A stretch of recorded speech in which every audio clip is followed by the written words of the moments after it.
Dear students, हम पढ़ रहे हैं पाठ 22 मैं पुस्तक हूँ। यानी हम किताब के ऊपर पढ़ेंगे कि किताब में क्या क्या चीज़ें हैं, किताब की विशेषताएं। मैं पुस्तक हूँ, मैं तुम्हारी अपनी पुस्तक हूँ।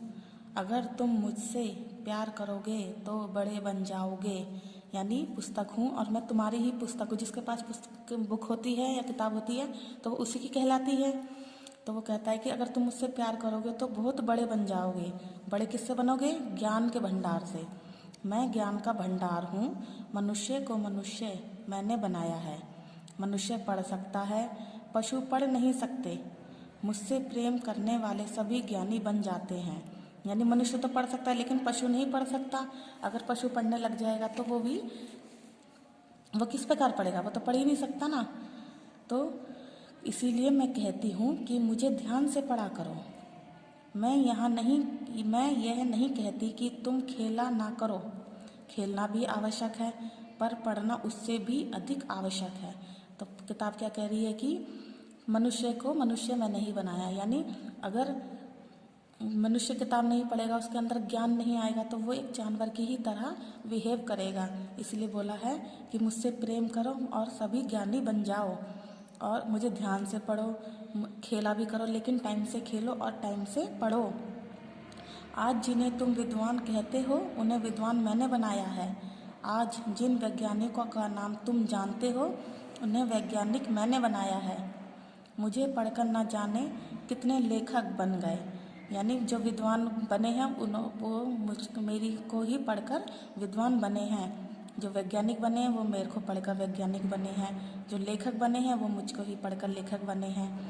पहले मैं उन्हें विद्वान बनाती हूँ, फिर मैं उन्हें लेखक बनाती हूँ, फिर वह मुझे बनाते हैं। है ना मज़ेदार बात? यानी किताब कह रही है कि पहले मैं उन्हें विद्वान बनाती हूँ, फिर लेखक बनाती हूँ और फिर वो लोग मिलकर मुझे बनाते हैं। यानी कविता लिखते हैं, कहानी लिखते हैं, तो उसी से तो किताब बनती है।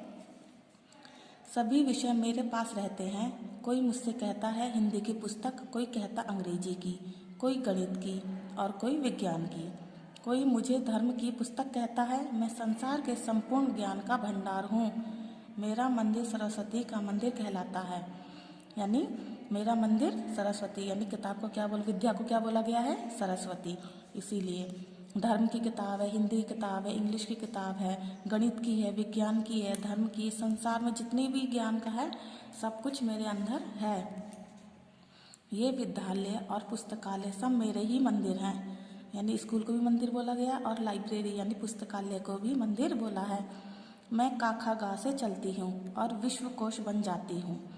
मैं तुम्हारे बस्तों में ही रहती हूँ और बड़े बड़े पुस्तकालयों में भी। यानी बैग के अंदर भी रहती है वो। हम स्कूल जाते हैं तो बैग के अंदर रखते हैं अपनी कॉपी किताबें, और बड़े बड़े लाइब्रेरियों में भी पुस्तकें मिलती हैं। पुस्तकालयों में पत्र पत्रिकाएं मेरी बहनें हैं। यानी पत्र पत्रिकाएं यानी वो सब उसकी बहनें हैं। ये सब वही काम करती हैं जो मैं करती हूँ। वह भी मेरी तरह ज्ञान बटोरती हैं और बांट देती हैं। यानी पत्र पत्रिकाएं बहुत जगह जगह से सब कुछ इकट्ठा उसमें लिख देते हैं, राइटर छाप देते हैं, तो पहले ज्ञान बटोरती हैं और सब में बांट देती हैं। उसका मतलब ये है। अमीर और गरीब में कोई अंतर नहीं करती। बस मेरी तो एक ही शर्त है कि मुझे ध्यान से पढ़ा करो।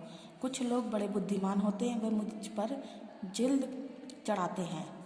यानी अमीर और गरीब में कोई अंतर, यानी किताबें कोई अमीर भी परिवार हो चाहे गरीब परिवार हो तो किताबें तो सबकी एक जैसी रहती हैं।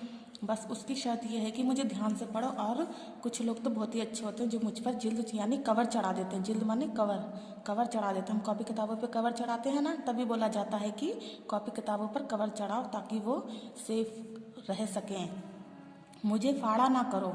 जो बच्चे मुझे फाड़ते हैं वह बच्चे मुझे अच्छे नहीं लगते, इसलिए मुझे फाड़ना नहीं चाहिए। यानी वो कहती है कि मुझे फाड़ो नहीं, और जो बच्चे किताबें कॉपी फाड़ देते हैं वो मुझे बिल्कुल भी अच्छे नहीं लगते, इसलिए मुझे मत फाड़ो। बहुत समय पहले लोग मुझे हाथ से लिखते थे, तब मैं हस्तलिखित रूप में रहती थी। हस्तलिखित यानी हाथ से लिखना। उस समय लोग मुझे लिखने में बड़ा परिश्रम करते थे।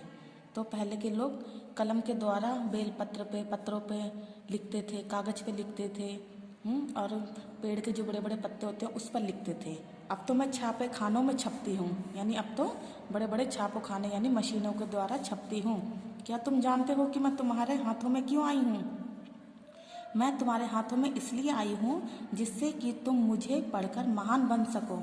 मैं पुस्तक हूँ, तुम्हें महान बनाने वाली पुस्तक। तो आपको ये लेसन समझ में आ गया? आपको ये वर्ड मीनिंग है, इसे आप अच्छे से पढ़ेंगे और कॉपी में लिखेंगे। ये जोड़ियाँ हैं, जोड़ी मिलाएंगे। विज्ञान का जानकार कौन होता है? विज्ञान का जानकार वैज्ञानिक। इसी तरीके से आपको ये मैचिंग मिलानी है। रिक्त स्थान बुक को पढ़ेंगे तो आपको उसमें से ये रिक्त स्थान मिल जाएंगे, आप उसको फिल कर लेंगे। वन वर्ड आंसर है, ये लॉन्ग आंसर है। अब हम ये ग्रामर क्वेश्चन देखेंगे। हूँ, करोगे, जाओगे, जितने भी अंडरलाइन लिखी हैं उसको आप पढ़ोगे। हूँ, है, सकते, तो ये सब चीज़ें इससे क्या पता चलता है? रेखांकित शब्दों हूँ, थी, थे तथा करोगे, जाओगे से उन्हें होने वाले समय का पता चलता है, यानी जो ये अंडरलाइन है उनसे होने वाले समय का पता चलता है। हूँ एवं से वर्तमान समय का पता चलता है, यानी इस समय काम हो रहा है। और जो थी और थे है तो बीते हुए समय का पता चलता है। करोगे, जाओगे से आने वाले समय का पता चलता है। तो इन 3 वाक्यों में काम के होने के समय का पता चलता है, इसे काल कहते हैं। नीचे लिखे वाक्यों को पढ़िए। श्वेता पुस्तक पढ़ती है, यानी पढ़ती है यानी वर्तमान, यानी वो पढ़ रही है, तो वर्तमान है ये। श्वेता ने पुस्तक पढ़ी थी, यानी उसने पढ़ी थी, तो ये हमारा चला जाएगा भूतकाल में। और श्वेता पुस्तक पढ़ेगी, ये होएगा भविष्य, यानी पढ़ेगी, अभी उसने पढ़ा नहीं है ना, ये भविष्य काल है हमारा। तो इससे ये सब चीज़ें आप पढ़ोगे इसको अच्छे से। काल के भेद तो क्या है? क्रिया के जिस रूप से उसके होने के समय का बोध होता है, क्रिया के जिस रूप से होने का बोध होता है उसे काल कहते हैं, यानी किस समय काम हो रहा है, होने यानी काम के होने का समय का बोध होता है उसे काल कहते हैं। तो काल के कितने भेद हैं? काल है 3 भेद है, 1 2 3। वर्तमान काल यानी सचिन पढ़ता है, भूतकाल यानी सचिन पढ़ता था, भविष्य काल है सचिन पढ़ेगा।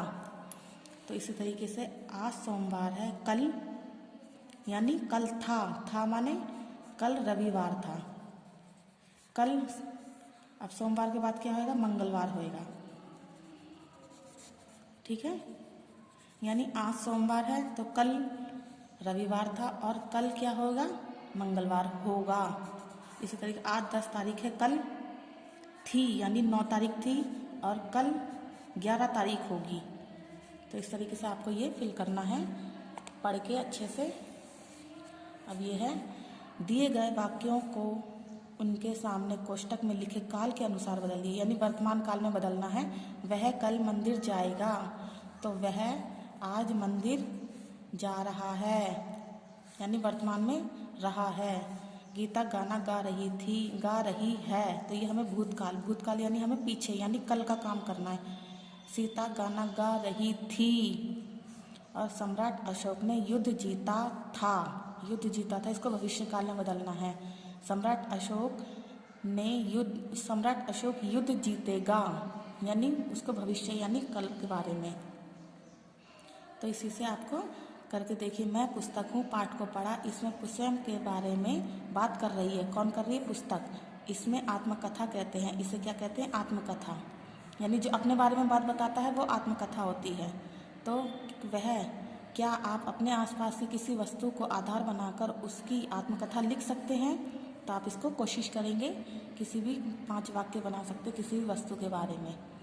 Okay, thank you.